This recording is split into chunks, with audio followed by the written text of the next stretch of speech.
Yesterday, I watched a TED Talk presented by a neuroscientist, this lady who is a scientist of the brain and has been for years mapping the areas of the brain that control our emotions and the way we feel and figuring out what influences how we feel. And so she would ask people hooked up to this machine to think about all the things they're worried about, all the things they're fearful about, all the things they're stressed about, just to think about them. And there's a certain part of your brain that lights up like a Christmas tree when you ponder on, when you focus on the things you're afraid of and the things you're worried about. And then she would say, okay, now think about some ways you could overcome those things you're fearful of and worried about. Think about some ways you can fix them. Think about some ways that they could go away. And what she noticed was another part of the brain lit up, but the fear and the worry side of the brain stayed lit up too. And then she said, okay, now think about some people you could ask for help with the things you're worried about, the things you're fearful about. They start making a list of things that could help. She said another part of the brain lights up, but the fear and the worry side stays lit up too. And then she said, now start making a list of all the things you're thankful for. And she said the moment that the people started to list the things they're thankful for, the worry and fear side of the brain turns off completely.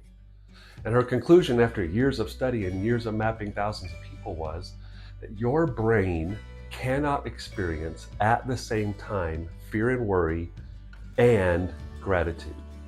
That gratitude is the off switch for fear and worry in your brain. That's amazing.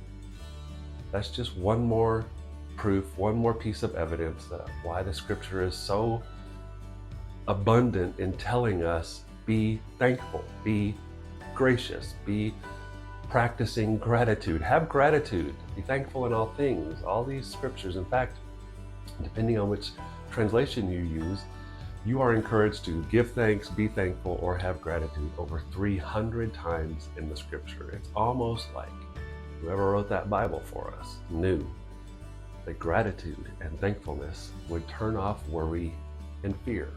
In 1 Thessalonians 5:17, the Bible tells us to never stop praying and to give thanks in all circumstances, for this is God's will for us who follow Jesus. It's God's will that we would be thankful.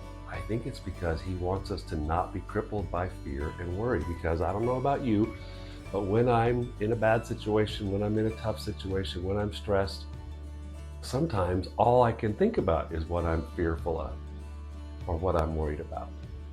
But Jesus says, no, just give thanks. Start making a list of all the things you're grateful for. And it turns off the fear and worry in your brain, because your brain just can't experience both at the same time. So today, if you're fearful, if you're worried about something, take a minute and just start listing the things that you're grateful for. This is a great practice to do every day, to pause at some point in your day and just start listing the things you're thankful for. It can be the small things, it can be the big things, it doesn't matter.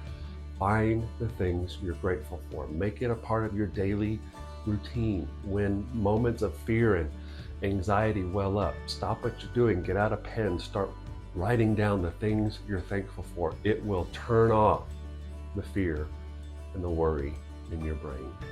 Give thanks in all circumstances, for this is God's will for you, because he doesn't want you to live crippled by your fear, by your worries, by your anxieties. And the off switch that he's written into your brain is gratitude. So today, find a way to be thankful.